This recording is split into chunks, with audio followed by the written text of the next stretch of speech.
Pay scale বাস্তবায়ন কবে হচ্ছে? তো যা বললেন নতুন অর্থমন্ত্রী, আপনারা জানেন যে বিএনপি সরকার সরকার গঠন করেছে এবং অন্তর্বর্তীকালের সরকার সেটার সম্পূর্ণরূপে বিদায় হয়ে গিয়েছে। তো অন্তর্বর্তীকালীন সরকার যে একটা জিনিস করে গিয়েছে সেটা হচ্ছে পে কমিশনের একটা রিপোর্ট তারা দিয়ে গিয়েছে এবং তারা ইচ্ছা করলে শেষ মুহূর্তে হলেও পে স্কেলের গেজেটটা প্রকাশ করতে পারত। কিন্তু এই অন্তর্বর্তীকালীন সরকারের কিছু উপদেষ্টা ছিল, তারা সরাসরি বিএনপির সাথে রিলেটেড ছিল এবং এটা নির্বাচনী একটা ম্যান্ডেট ছিল পে স্কেল দেওয়া।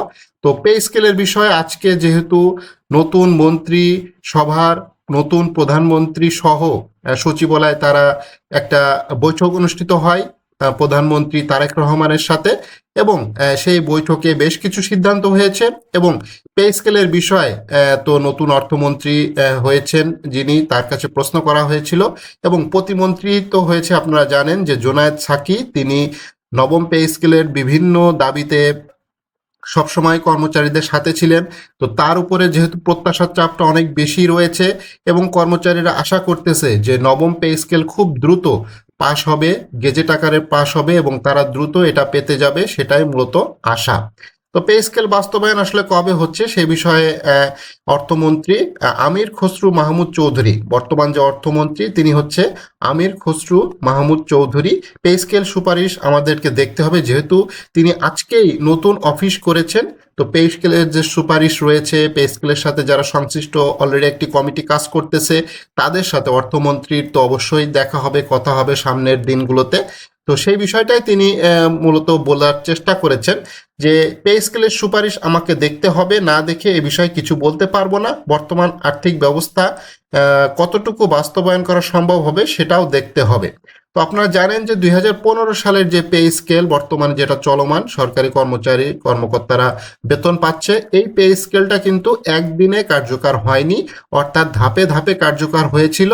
তো আশা করা যাচ্ছে নবম পে স্কেলটিও এইভাবেই ধাপে ধাপে কার্যকর হবে। এখন যে মূল যে কথা, পে কমিশনের যে অরিজিনাল যে রিপোর্ট সেইটা যাতে জনসম্মুখে প্রকাশ করা হয়, মিডিয়াতে যাতে পে কমিশনের রিপোর্টটা প্রকাশ করা হয়।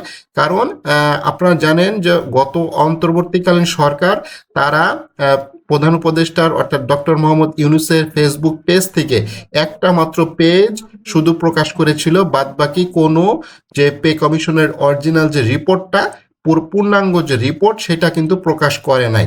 তো এইটা অবশ্যই আমরা জোর দাবি জানাবো যে পে কমিশনের যে পূর্ণাঙ্গ যে রিপোর্ট সেটা প্রকাশ করার জন্য, এবং পে কমিশনের পূর্ণাঙ্গ যে রিপোর্ট যেটি আছে সেটি বাস্তবায়ন করার জন্য, ওইটাকে কাটছাট করার জন্য আবার অর্থ মন্ত্রণালয় থেকে একটা কমিটি করা হয়েছে, সেই কমিটি আবার যাচাই বাছাই করবে।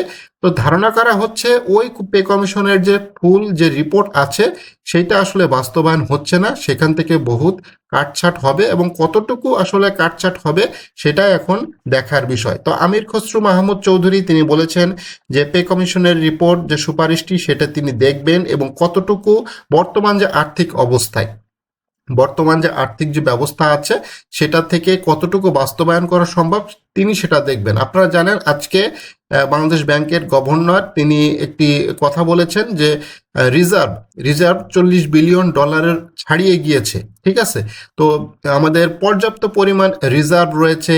বর্তমানে অন্তর্বর্তীকালীন সরকার যারা চলে গিয়েছে, যে ডক্টর সালেউদ্দিন আহমেদ তিনি বলে গিয়েছেন যাওয়ার সময়, আমি একটা ভালো অর্থ ব্যবস্থা রেখে যাচ্ছি যাতে পরবর্তী সরকার এসে ভালোভাবে চালাইতে পারে, এবং তিনি এটাও বলে গিয়েছেন যে পে স্কেলের জন্য পর্যাপ্ত পরিমাণ টাকা পয়সা আমি রেখে যাচ্ছি যাতে এইটা পরবর্তী সরকারের উপরে বোঝা না হয়, তারা ইচ্ছা করলেই খুব দ্রুততার সাথে পে স্কেলটা যাতে চালু করতে পারে, অর্থাৎ পে স্কেলের যে পূর্ণাঙ্গ গেজেট সেটা যাতে প্রকাশ করতে পারে।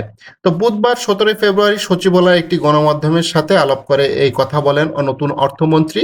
নবম পে স্কেল বাস্তবায়ন প্রসঙ্গে আমির খসরু মাহমুদ চৌধুরী বলেন, এটা আমাদেরকে দেখতে হবে, আমি তো না দেখে কিছু বলতে পারবো না।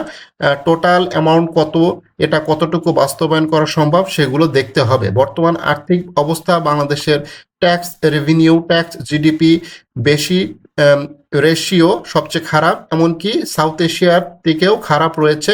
এসব দেখে আমাদের সিদ্ধান্ত নিতে হবে কতটুকু কিভাবে বাস্তবায়ন করব, সেটা আমরা পরীক্ষা নিরীক্ষা করে দেখব। অর্থমন্ত্রী আরও বলেন, বাংলাদেশের অর্থনীতি সকল মানুষের জন্য হতে হবে, দেশের সকল জনগণের অংশগ্রহণ থাকতে হবে, অর্থনীতি করে তুলতে হবে। যেহেতু তারা ব্যাপক একটি ম্যান্ডেট নিয়ে এসেছেন, ব্যাপক ভোটে জয়লাভ করেছেন, অনেকগুলো আসন পেয়েছেন আপনারা জানেন। তো সেই বিষয়গুলো সবচেয়ে গুরুত্বপূর্ণ। হঠাৎ করে যে পে স্কেল ঘোষণা করে দেব, সম্পূর্ণ বিষয়টা এরকম না। ধাপে ধাপে যে বাস্তবায়ন হচ্ছে পে স্কেল, সেটা অনেকটাই নিশ্চিত। তবে আশা করা যাচ্ছে এই বছর যে নতুন অর্থ বছর শুরু হবে, নতুন অর্থ বছরেই মূলত পে স্কেলের যাবতীয় কার্যক্রম সেটাই মূলত চালু হওয়ার সম্ভাবনা সবচাইতে বেশি। অনেকেই দাবি করতে পারেন যে নতুন সরকার এসেই আসলে পে স্কেল নিয়ে কাজ করবে, বিষয়টা এরকম না। কারণ সামনে অনেক অর্থনৈতিক চ্যালেঞ্জ রয়েছে, এবং অনেকে হয়তো এটাও বলার চেষ্টা করবেন যে সামনে দুইটা ঈদ আছে, ঈদের উপহার হিসেবে পে স্কেলটা বাস্তবায়ন করে দিন। বিষয়টা এরকম হবে না, যেটা বাস্তবতার নিরিখে বোঝা যাচ্ছে। সরকার কিছুদিন বিষয়গুলো দেখবে, অর্থনৈতিক পরিস্থিতি কোন দিকে যায়, এই জিনিসগুলো সবকিছু বিচার বিশ্লেষণ করেই মূলত সরকার সিদ্ধান্ত নিবে, এবং আগামী যে অর্থ বছর আসতে চলেছে সেই অর্থ বছরে মূলত পে স্কেলের বাস্তবায়নটা শুরু হবে। তবে বলা যাচ্ছে শুরু হবে, কিন্তু পূর্ণাঙ্গ যে বাস্তবায়ন হবে এটাও কিন্তু না, ধাপে ধাপেই মূলত এই জিনিসটা বাস্তবায়ন হবে। তবে সরকার ইতিবাচক বলে মনে হচ্ছে। সরকার যেহেতু বলেছে আমরা বিষয়টা দেখব, এবং প্রধানমন্ত্রী তিনি নির্বাচনের আগেও বলেছিলেন যে আমরা সরকারি কর্মকর্তা কর্মচারীদের জন্য পে স্কেলের বিষয়টি দেখব, এবং সময় মতোই পে স্কেলটা দিব।